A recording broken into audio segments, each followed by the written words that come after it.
السلام علیکم ورحمۃ اللہ وبرکاتہ۔ بسم اللہ الرحمن الرحیم۔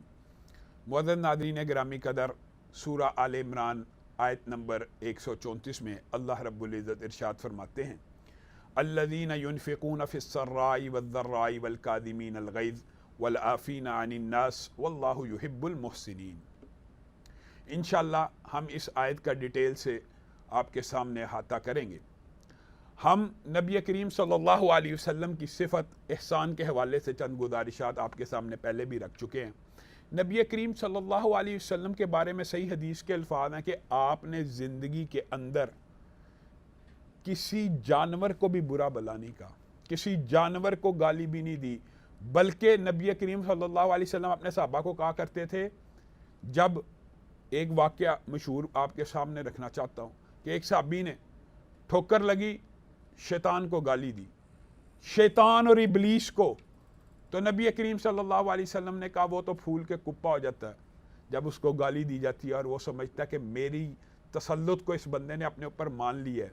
تو جب بھی کبھی تمہیں ٹھوکر لگے تو بسم اللہ کہا کرو تاکہ شیطان مکھی کی طرح حقیر ہو جایا کرے۔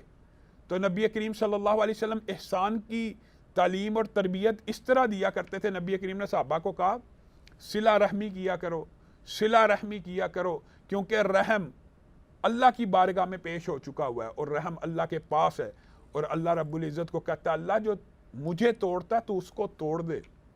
یہ جو صلہ رحمی ہے یہ احسان کا معاملہ ہوتا ہے، اور انسان یہ سمجھتا ہے کہ جو انسان سے اچھا سلوک کرے انسان نے صرف اس کے ساتھ صلہ رحمی کرنی ہے، اس کے ساتھ احسان کا معاملہ کرنا ہے۔ نبی کریم صلی اللہ علیہ وسلم سے صحابہ نے پوچھا کہ جو ہمارے سے اچھا معاملہ ہی نہیں کرتا، ہم سے ملنا ہی نہیں چاہتا، تو نبی کریم صلی اللہ علیہ وسلم نے کہا صلہ رحمی کہتے ہی اس کو ہیں، تم اس کے منہ میں آگ ڈال رہے ہو، اور تمہارے ساتھ اللہ رب العزت ایک محافظ فرشتہ مقرر کر دیتا ہے جب تم صلہ رحمی کرتے ہو، حتیٰ کہ صلہ رحمی مشرک رشتہ دار، کافر رشتہ دار کے ساتھ بھی کرنی ہے۔ قرآن پاک کی آیت کے اندر یہ بات بھی موجود ہے کہ اگر والدین بھی مشرک ہی کیوں نہ ہوں ان کے ساتھ بھی احسان والا معاملہ کرنا ہے۔ خیر خدمت والدین کے حوالے سے تو الگ حدیثیں موجود ہے، اور انشاءاللہ اللہ کے محبوب بندوں میں وہ بندہ شامل ہوتا ہے جو والدین کی خدمت کرتا ہے۔ کوشش کریں گے کہ اس حوالے سے ایک الگ مستقل پروگرام میں اس کا احاطہ کیا جائے۔ اس آیت کا جو دوسرا حصہ ہے جو ابھی آپ کے سامنے نہیں رکھا ہم نے، جس سے یہ آیت کا ابتدا ہو رہی ہے، وہ یہ الذین ینفقون فی السراء والضراء، جو واللہ یحب المحسنین کی تین نشانیاں اس آیت میں، ان میں سے پہلی نشانی یہ ہے کہ تنگی کے اندر یا کشادگی کے اندر وہ اللہ رب العزت کی بارگاہ میں انفاق کرتے ہیں۔ انفاق کا ویسے ہی ایک مفہوم احسان کرنا مخلوق کے اوپر، کیونکہ انسان جو بھی اللہ کے راستے پہ خرچ کر رہا ہوتا ہے بالآخر اس کا فائدہ مخلوق خدا کو ہو رہا ہوتا ہے۔ اللہ کی معاذ اللہ جیب میں کوئی پیسے نہیں جا رہے ہوتے، یا اللہ کے ہاں کوئی پیسہ نہیں جا رہا ہوتا۔ حقیقت میں جو پیسہ انسان اللہ کے کاموں میں بھی لگا رہا ہوتا ہے وہ بھی مخلوق کے لیے فائدہ مند ہوتی ہے۔ مثلا انسان ہاسپٹل کے اندر پیسہ لگا رہا ہے، یہ فی سبیل اللہ۔ انسان مدرسے کے اندر پیسہ لگا رہا ہے، فی سبیل اللہ۔ انسان کوئی بھی مسجد میں پیسہ لگا رہا ہے، فی سبیل اللہ۔ لیکن ان اداروں کا بینیفٹ کس کو ملتا ہے؟ اللہ کی مخلوق کو مل رہا ہے۔ اسپتال میں بھی مسکین اور غربا کو، مدارس میں بھی مسکین اور غربا کو، مساجد میں بھی علاقے کے مساکین اور غربا نہ بھی ہوں تو فیسیلیٹیٹ کن کو کیا جا رہا ہے؟ اللہ رب العزت کی مخلوق کو فیسیلیٹیٹ کیا جاتا ہے کہ مسجد میں آئیں، عبادت خانہ بنا ہوتا ہے۔ اس اصل میں جتنے بھی آپ مصارف زکوٰۃ دیکھ لیں یا کوئی بھی انفاق فی سبیل اللہ کا مصرف دیکھ لیں، بالآخر اس کا فائدہ مخلوق خدا کو ہو رہا ہے۔ کوئی بچی کا جہیز بنا رہا ہے، کوئی جانور ذبح کر رہا ہے، وہ گوشت بھی غریب لوگوں نے کھانا ہے۔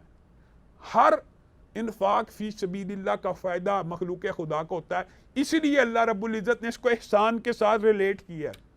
اگرچہ اللہ رب العزت نے احسان کے ساتھ عدل کو بھی ریلیٹ کیا ہے، لیکن انفاق کو سب سے زیادہ ریلیٹ کیا، اور اس آیت میں احسان کی قسم بھی بیان کر دیا کہ کون سا انفاق احسان ہے۔ فی السراء والضراء، جو انسان کشادگی میں کر رہا ہے، جو انسان تنگی میں کر رہا ہے۔ کشادگی میں تو بات سمجھ آتی ہے، تنگی میں کیا بات ہے؟ ہاں، تنگی کے اندر انفاق کرنا اس کا بہت بڑا اجر و ثواب ہے۔ جو بندہ تنگی کے اندر انفاق کرتا ہے، صدقہ قبر کے عذاب سے انسان کو بچا لیتا ہے، اور قبر کے اندر جب عذاب اس کی طرف لپکنے کی کوشش کرتا ہے، صدقہ اس کے سامنے ڈھال بن جاتا ہے، صدقہ ڈھال بن جاتا ہے، جو تنگی میں، ہاں کشادگی میں جو انسان انفاق فی سبیل اللہ کرتا ہے اس کے تو بہت زیادہ بلند رتبے درجے ہیں ہی ہیں، لیکن جو بندہ تنگی میں انفاق کرتا ہے نا، اس کے رتبے پتہ کیوں ہیں؟ کیونکہ شیطان انسان کو یہ وسوسہ ڈالتا ہے، قرآن کی آیت ہے، غربت کا، فقیری کا، تیری اور بہت سی ضرورتیں ہیں، تجھے بچوں کی فیس دینی ہے، تجھے گھر کے بل دینے ہیں، تجھے ابھی فلاں کام رہتا ہے، تو اللہ کے راستے پہ خرچ کرنے لگا ہے۔ صحیح حدیث کے الفاظ ہیں، جب انسان صرف 1 درہم یعنی 1 روپیہ بھی اللہ رب العزت کی بارگاہ میں خرچ کرتا ہے، صحیح حدیث کے الفاظ ہیں 70 سرکش شیاطین کے جبڑے توڑ کے خرچ کرتا ہے۔ اس حدیث سے آپ اخذ کیجئے کہ اللہ کی بارگاہ میں خرچ کرنا یہ شیاطین کے اوپر کتنا اس کا اثر ہوتا ہے۔ کبھی نماز کے بارے میں، کبھی آپ نے کسی دوسری عبادت کے حوالے سے یہ حدیث سنی ہے؟ 70 سرکش شیاطین انسان کو وہم، اندیشوں کا شکار کرتے ہیں، غربت کا خوف دلاتے ہیں، انسان کو یہ اندیشہ ڈالتے ہیں تو غریب ہو جائے گا، تو اگر اللہ رب العزت کے رستے میں صدقہ کرے گا تیرا مال کم ہو جائے گا۔ اور صحیح حدیث کے الفاظ ہیں، نبی کریم صلی اللہ علیہ وسلم نے فرمایا، اللہ کی قسم صدقہ مال کو کم نہیں کرتا، صدقہ مال کو کم نہیں کرتا۔ ہمیں کیا ہو گیا ہے؟ کیا ہمیں نبی کریم صلی اللہ علیہ وسلم کی بات پہ اعتماد نہیں ہے؟ نبی کریم اگر قسم نہ بھی کھائیں تو ان سے زیادہ سچی بات کس کی ہو سکتی ہے؟ وہ قسم کھا کے کہہ رہے ہیں کہ صدقہ مال کو کم نہیں کرتا، اور صحابی غریب ہیں، ساری رات کام کر کے چند کھجوریں لے کے آئے ہیں، تو نبی کریم صلی اللہ علیہ وسلم نے سارے مال کے اوپر وہ چند کھجوریں بکھیر دی ہیں۔ آپ سے پوچھا گیا یہ سارے مال کے اوپر ایک غریب صحابی کی چھوٹی سی کھجوروں کی ایک پوٹلی کو آپ نے سارے سامان کے اوپر بکھیر دیا؟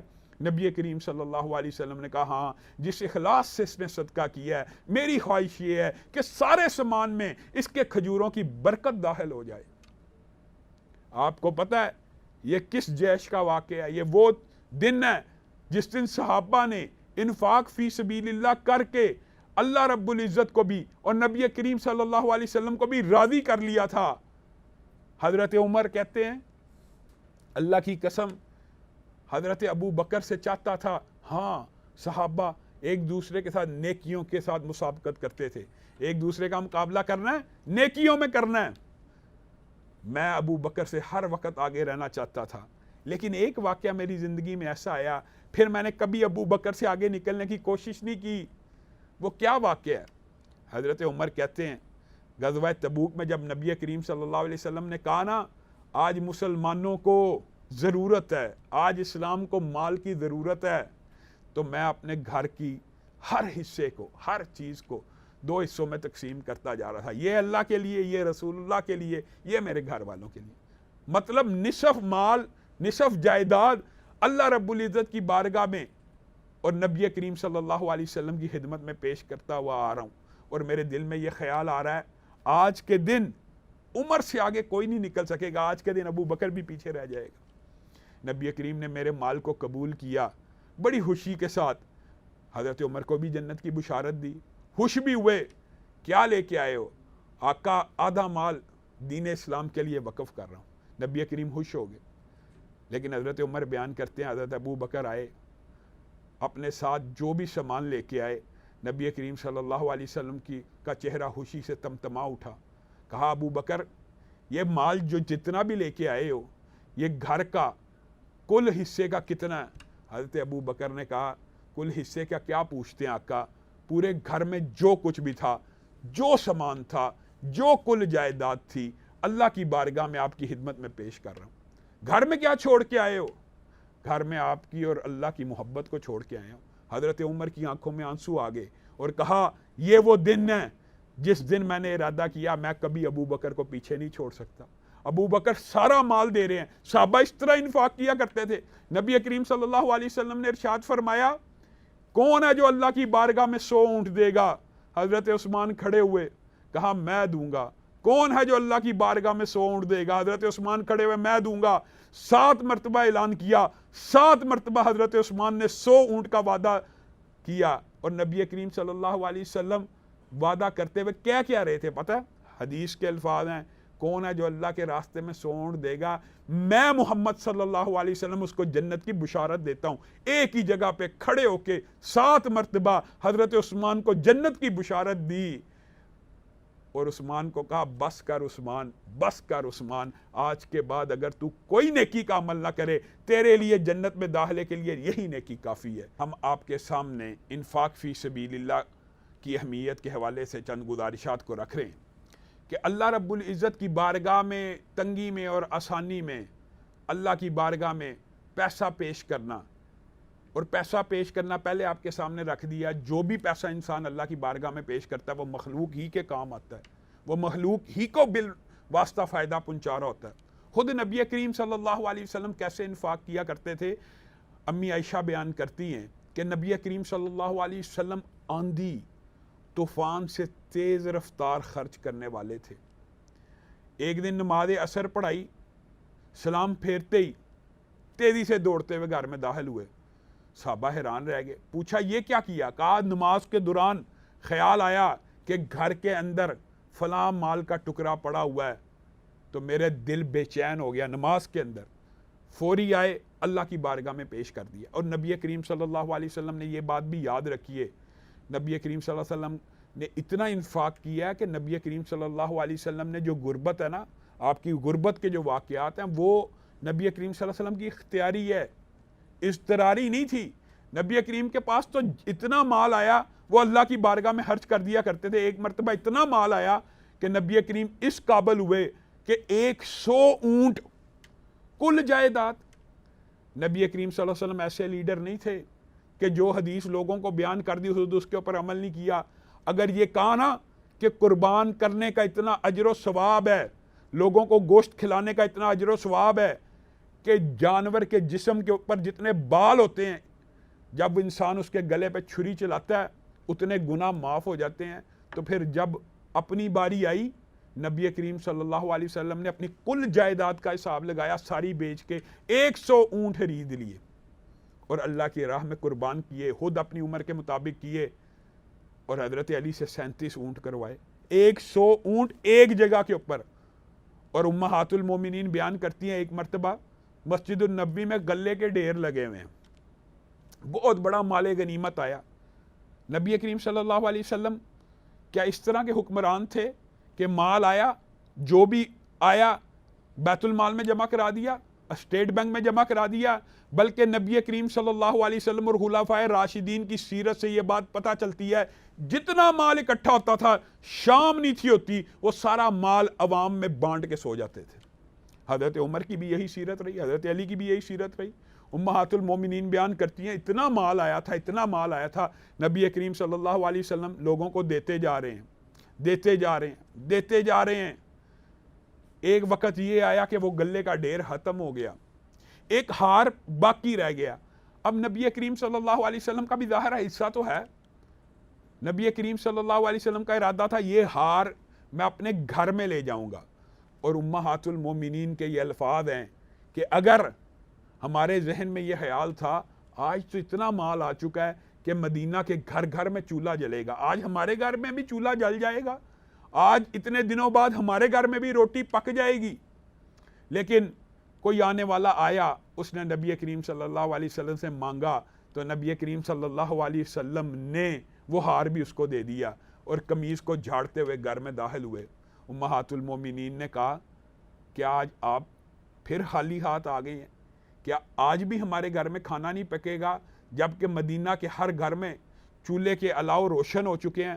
تو نبی کریم صلی اللہ علیہ وسلم نے کہا تمہارے بیٹے بھوکے تھے، وہ آئے، اور میں محمد صلی اللہ علیہ وسلم کی غیرت نے اس بات کو گوارا نہیں کیا کہ تم میں سے کوئی بیٹا، تمہارا کوئی بیٹا بھوکا سو جائے اور محمد صلی اللہ علیہ وسلم کے گھر میں کھانا پکے۔